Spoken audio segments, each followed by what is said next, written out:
Kolkata, city of Joy, हमेशा अपनी energy के लिए जाना जाता है। इस शहर की गलियों ने, जो कि कल्चर और हिस्ट्री से भरी हैं, जिंदगी के हर रंग देखे हैं। लेकिन कुछ घटनाएं ऐसी होती हैं जो शहर की रूह पर एक गहरा जख्म छोड़ जाती हैं। ऐसी ही एक घटना थी वो भयानक सेक्सुअल असॉल्ट का केस जिससे पूरा कोलकाता हिल गया था। ये घटना हमारे समाज में महिलाओं की सुरक्षा पर एक सवाल थी और इसने शहर को एक कड़वी सच का सामना करने पर मजबूर कर दिया। ये केस, जो ब्रुटैलिटी और नफरत से भरा था, जस्टिस के लिए लंबी और कठिन लड़ाई का प्रतीक बन गया।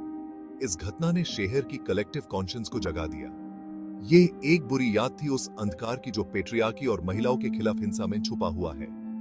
विक्टिम एक यंग लड़की जिसके सपने और तमन्नाएं थी, उन काउंटलेस लड़कियों की प्रतीक बन गई जो चुपचाप ये सब सह रही हैं।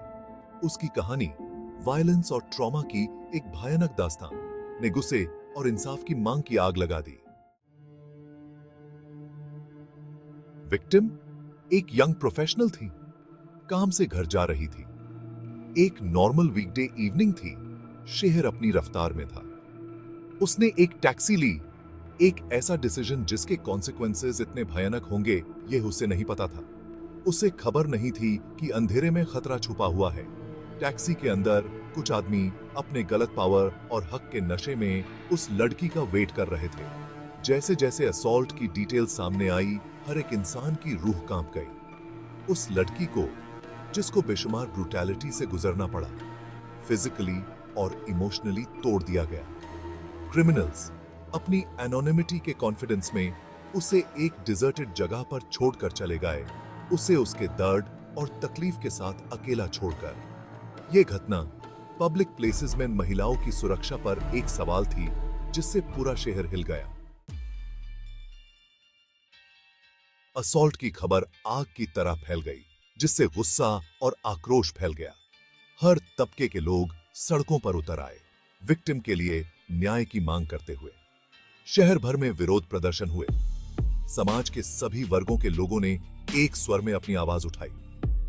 यह घटना एक जुमला बन गई जिसने लोगों को उनके साझा दुख और क्रोध में एकजुट किया। मीडिया ने जनता के गुस्से को बढ़ाने में महत्वपूर्ण भूमिका निभाई। समाचार पत्रों और टेलीविजन चैनलों ने इस घटना को व्यापक रूप से कवर किया, जिससे महिलाओं की सुरक्षा का मुद्दा राष्ट्रीय चेतना के फोरफ्रंट पर आ गया। पीड़िता का परिवार, जो पब्लिक आई में आ गया था, अपनी बेटी के लिए न्याय की मांग करते हुए अत्यधिक साहस और लचीलापन दिखाया।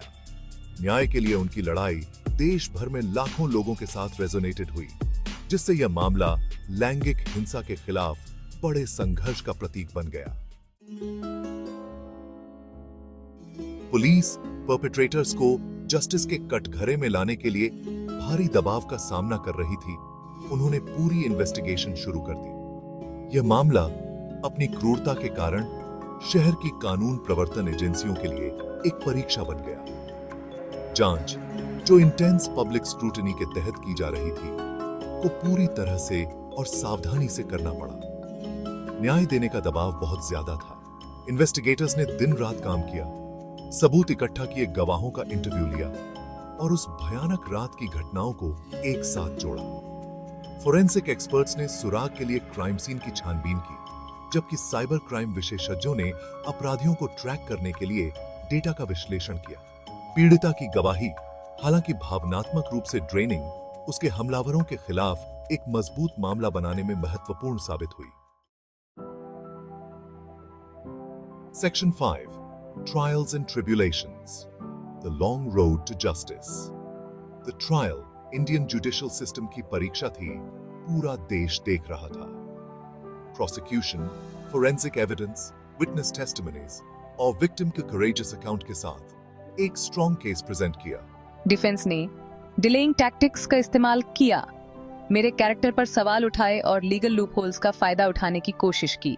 ट्रायल एक लंबी और कठिन प्रक्रिया थी, जिसमें कई देरी और कानूनी बाधाएं आईं। पीड़िता, जिसे अदालत में उस रात के ट्रॉमा को फिर से जीने के लिए मजबूर होना पड़ा, ने उल्लेखनीय साहस और लचीलापन दिखाया। उसकी गवाही अटूट और शक्तिशाली, ने अपराध की क्रूरता और उसे बढ़ावा देने वाली गहरी जड़ें जमा चुकी मिसोजिनी को उजागर किया। देश ने ट्रायल को रोमांच के साथ देखा, एक ऐसे फैसले की उम्मीद करते हुए जो न्याय प्रदान करे। Section 6, the verdict and it's aftermath. महीनों तक चले लीगल बैटल्स और इंटेंस मीडिया स्क्रूटनी के बाद आखिरकार फैसले का दिन आ ही गया। कोर्ट रूम, जिसमें वकील, पत्रकार और जनता के लोग मौजूद थे, एक अजीब सी टेंशन से भरा हुआ था। जी ही, जज ने एक ऐतिहासिक फैसले में आरोपियों को सभी आरोपों में दोषी पाया।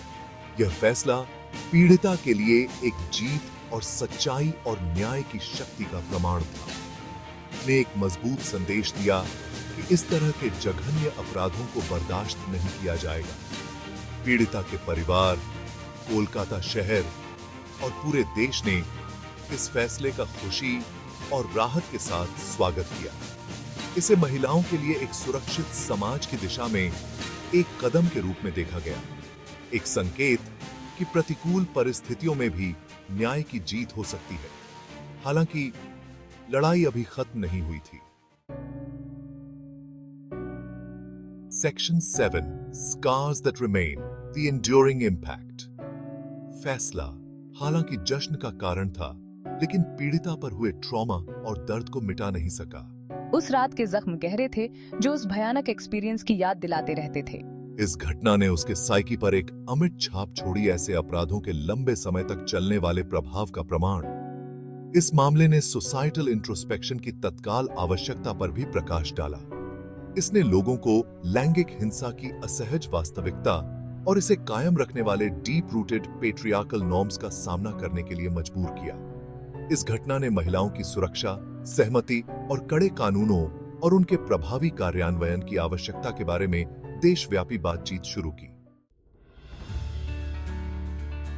Section 8, a call to action towards a safer tomorrow. Kolkata यौन उत्पीड़न का मामला लैंगिक समानता और न्याय की लड़ाई में आगे की लंबी राह की याद दिलाता है। यह एक ऐसे समाज के निर्माण के महत्व को रेखांकित करता है जहां महिलाएं सुरक्षित और सशक्त महसूस करें, जहां उनकी आवाज सुनी जाए और उनके अधिकारों का सम्मान हो।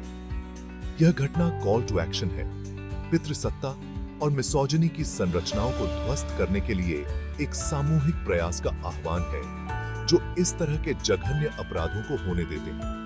यह एक अनुस्मारक है कि न्याय केवल एक अदालत में दिया गया फैसला नहीं है। यह एक ऐसा समाज बनाने के बारे में है जहां ऐसी घटनाएं अकल्पनीय हो जाएं। एक सुरक्षित कल के लिए लड़ाई जारी है।